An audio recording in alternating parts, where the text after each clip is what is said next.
Liturgia do dia 21 de janeiro de 2023. Memória de Santa Inês, Virgem e Mártir. Primeira leitura. Leitura da Carta aos Hebreus. Irmãos, foi construída uma primeira tenda, chamada o Santo, onde se encontravam o candelabro, a mesa e os pães da proposição. Atrás da segunda cortina havia outra tenda chamada o Santo dos Santos. Cristo, porém, veio como sumo sacerdote dos bens futuros, através de uma tenda maior e mais perfeita, que não é obra de mãos humanas, isto é, que não faz parte desta criação, e não com o sangue de bodes e bezerros, mas com seu próprio sangue, ele entrou no santuário uma vez por todas, obtendo uma redenção eterna. De fato, se o sangue de bodes e touros e a cinza de novilhas, espalhada sobre os seres impuros, os santificam e realizam a pureza ritual dos corpos, quanto mais o sangue de Cristo purificará a nossa consciência das obras mortas, para servirmos ao Deus vivo, pois em virtude do Espírito Eterno, Cristo se ofereceu a si mesmo a Deus como vítima sem mancha. Palavra do Senhor. Graças a Deus.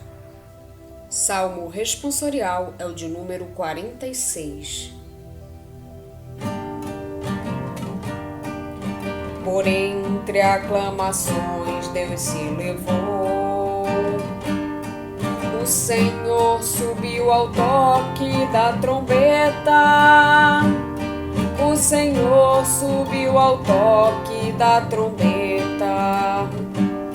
Povos todos do universo, batei palmas, gritai a Deus aclamações de alegria, porque sublime é o Senhor, o Deus Altíssimo, o soberano que domina toda a terra.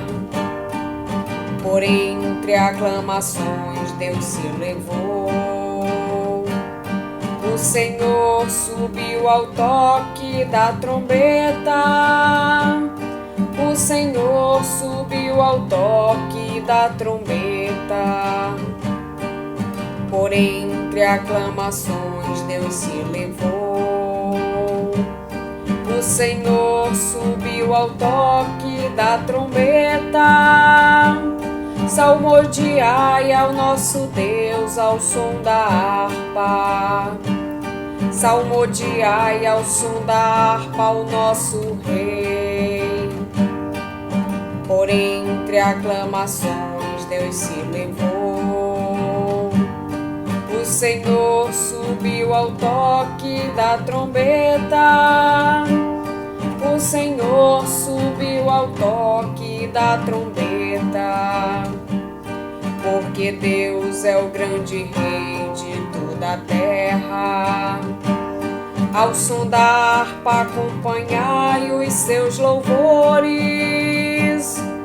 Deus reina sobre todas as nações, está sentado no seu trono glorioso. Por entre aclamações Deus se levou, o Senhor subiu ao toque da trombeta, o Senhor subiu ao toque da trombeta.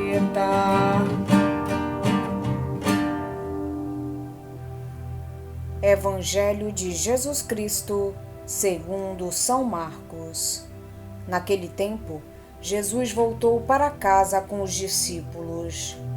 E de novo se reuniu tanta gente que eles nem sequer podiam comer.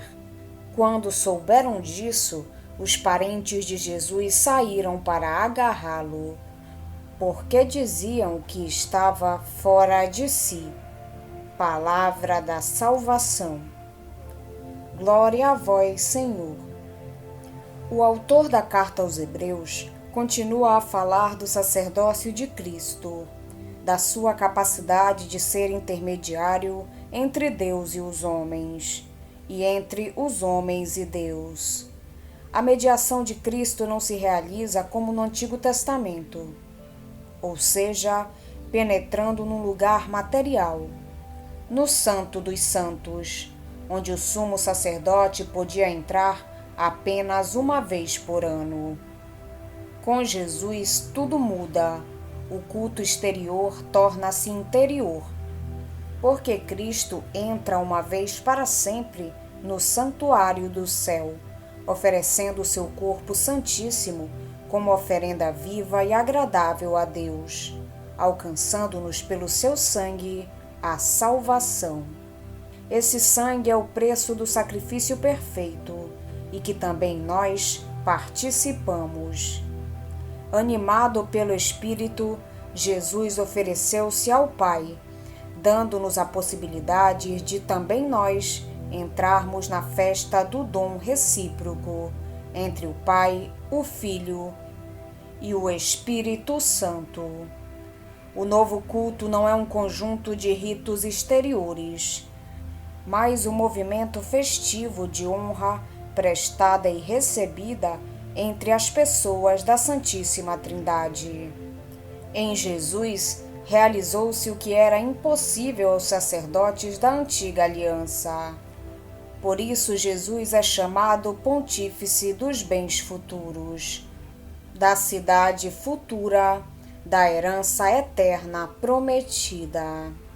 Com relação ao Evangelho, a presença e atividade de Jesus adquirem notável ressonância. Mas essa ressonância não leva necessariamente à fé. Jesus tem de enfrentar as primeiras recusas, a começar pela dos seus familiares, que decidem tomar medidas drásticas contra os embaraços que lhes estava a causar, pois diziam: está fora de si. A consanguinidade não é suficiente para criar sintonia com o Evangelho. Jesus vive o dom total de si mesmo para com todos. Os seus familiares, em vez de o apoiarem e seguirem, querem impor-lhe bom senso, prudência humana. No fundo, estamos perante a mesma questão de sempre: ou seguir Jesus, doando-nos sem cálculos nem reservas, ou tentar tomar conta dele de um qualquer modo, como fizeram os seus inimigos, para o dobrarmos aos nossos interesses mesquinhos. A carta aos Hebreus fala-nos do dom total de si mesmo feito por Jesus Cristo. Jesus, animado por um Espírito eterno, ofereceu-se a si mesmo a Deus, sem mácula. Cristo realizou a oblação perfeita de si mesmo, uma oblação bem diferente das oblações do culto antigo, antes referido. Jesus entrou no santuário não com o sangue de carneiros ou de vitelos, mas com o seu próprio sangue. Oferecer coisas externas é relativamente fácil.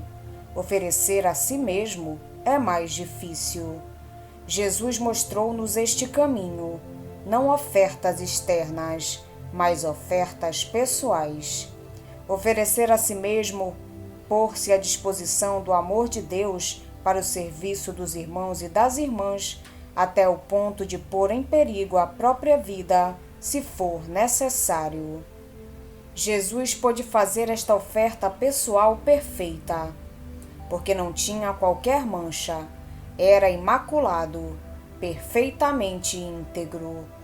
Por outro lado, pôde oferecer-se a si mesmo, porque tinha uma generosidade inspirada pelo Espírito Santo. Pelo Espírito Eterno se ofereceu a si mesmo a Deus. A sua oblação transformou o sangue derramado em sangue de aliança, em sangue que purifica e santifica. O sangue de Cristo, graças a esta oblação, purificará a nossa consciência das obras mortas. e pôr-nos-á em condições de prestarmos culto ao Deus vivo. Na verdade, Jesus estava fora de si. São Paulo fala-nos da loucura da cruz, uma loucura de amor, uma loucura fecunda. Depois de Jesus, quantos seus discípulos foram acusados de loucos por desprezarem a sabedoria deste mundo e se entregarem completamente à sabedoria da cruz, oferecendo-se inteiramente a Deus e ao serviço dos irmãos. Pensemos em São Francisco de Assis e tantos outros santos. A loucura de Deus, como diz Paulo, é mais sábia que a sabedoria racional dos homens, porque é uma loucura que vem do amor e que, portanto, salva. Como Cristo se deu totalmente ao Pai, assim também se entregou totalmente aos homens. O que o Senhor rezou pelos apóstolos, também o reza por cada um de nós. Por eles me consagro, sacrifico, ofereço a mim mesmo, para que também eles sejam consagrados na verdade. O Pai em Cristo, purificando-nos com o seu sangue, habilitou-nos para o serviço do Deus vivo, para uma verdadeira vida de oblação ao Pai pelos irmãos. Essa vida leva-nos a procurar, cada vez mais fielmente, com o Senhor pobre e obediente, a vontade do Pai a nosso respeito e a respeito do mundo, e torna-nos atentos aos apelos que o Pai nos dirige através dos acontecimentos pequenos e grandes e nas expectativas e realizações humanas. Hoje a Igreja faz memória a Santa Inês, virgem e mártir. Sofreu o martírio em Roma, na segunda metade do século III, ou mais provavelmente no início do século IV. O Papa São Damaso adornou seu sepulcro com versos, e muitos santos padres, seguindo Santo Ambrósio, celebraram seus louvores. Celebramos o natalício de uma virgem, imitemos sua integridade. É o natalício de uma mártir, ofereçamos sacrifícios. É o aniversário de Santa Inês. Conta-se que sofreu o martírio com a idade de 12 anos. Quanto mais detestável foi a crueldade, que não poupou sequer tão tenra idade, tanto maior é a força da fé, que até naquela idade encontrou testemunho. Haveria naquele corpo tão pequeno lugar para uma ferida? Mas aquela que quase não tinha tamanho para receber o golpe da espada, teve força para vencer a espada. E isto numa idade em que as meninas não suportam sequer ver o rosto zangado dos pais e choram como se uma picada de alfinete fosse uma ferida.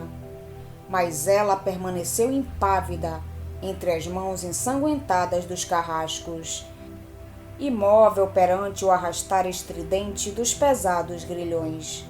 Oferece o corpo à espada do soldado enfurecido, sem saber o que é a morte, mas pronta para ela. Levada à força até os altares dos ídolos, estende as mãos para Cristo no meio do fogo, e nestas chamas sacrílegas mostra o troféu do Senhor vitorioso. Novo gênero de martírio, ainda não preparada para o sofrimento e já madura para a vitória, mal sabia lutar e finalmente triunfa. Dá uma lição de firmeza, apesar de tão pouca idade. Do Tratado sobre as Virgens, de Santo Ambrósio Bispo. Vamos pedir a Deus que nos auxilie no dia de hoje, para que possamos permanecer na sua santa vontade. Pedimos também a intercessão da Virgem Maria, de Santa Inês e todos os anjos e santos de Deus. Pai nosso que estais nos céus, santificado seja o vosso nome. Venha a nós o vosso reino, seja feita a vossa vontade, assim na terra como no céu. O pão nosso de cada dia nos dai hoje. Perdoai-nos as nossas ofensas, assim como nós perdoamos a quem nos tem ofendido. E não nos deixeis cair em tentação, mas livrai-nos do mal. Amém. Oração. Deus eterno e todo-poderoso, que escolheis as criaturas mais frágeis para confundir os poderosos, dai-nos, ao celebrar o martírio de Santa Inês, a graça de imitar sua constância na fé. Por nosso Senhor Jesus Cristo, vosso Filho, na unidade do Espírito Santo. Amém. Estivemos reunidos em nome do Pai, do Filho e do Espírito Santo. Amém. Tenham todos um abençoado dia. Fiquem na santa paz de Jesus. Se inscrevam no canal, deixem seu like e compartilhem essa mensagem com seus amigos. Um grande abraço e até o próximo vídeo.